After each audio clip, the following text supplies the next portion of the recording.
jag ederbyder. Farväl med hjärte honom.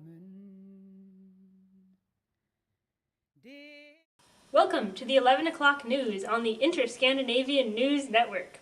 Today's coverage on the ISNN will cover Iceland's most recent natural disaster, the eruption of the volcano Eyjafjallajökull. My name is Clare.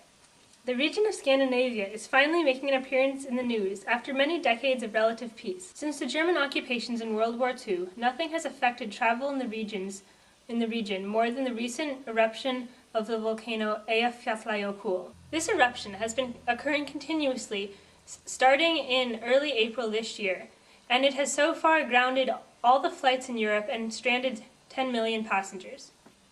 For those of you troubled by pronunciation, this is pronounced Eyjafjallajökull. Eyjafjallajökull. Repeat after me.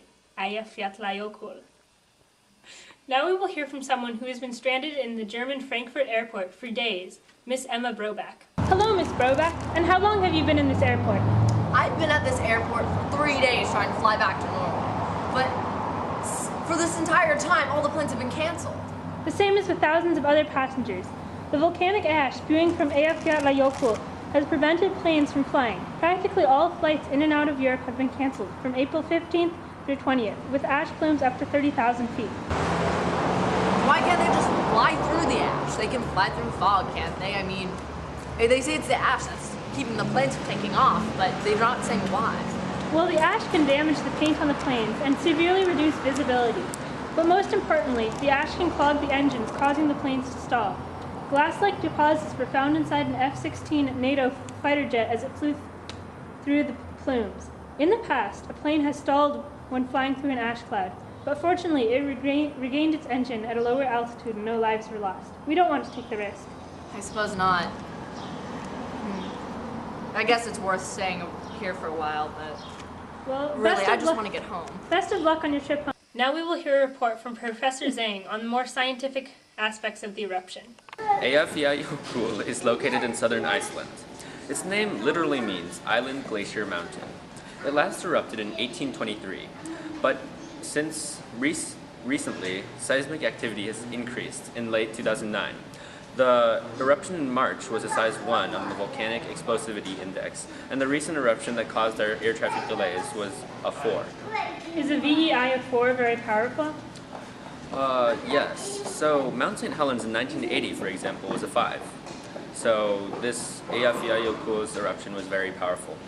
How has Eyjafjallajökull caused so much more damage than Mount St. Helens if it has a lower VEI? The direction of the jet stream was unusually stable at the time of the eruption's second phase, maintaining a continuous north-southeasterly heading wind. Also, the second eruptive phase took place under 660 feet of glacial ice. The resulting meltwater flowed back into the erupting volcano, causing increased explosion power, as in a steam explosion, and flooding. So it put abrasive glass and ash into the atmosphere. Thank you. How has the eruption affected life for the Icelanders? Eyjafjallajökull is located in Farm County and raised the river temperature by 6 degrees Celsius. Also, the falling ash led to all livestock needing shelter.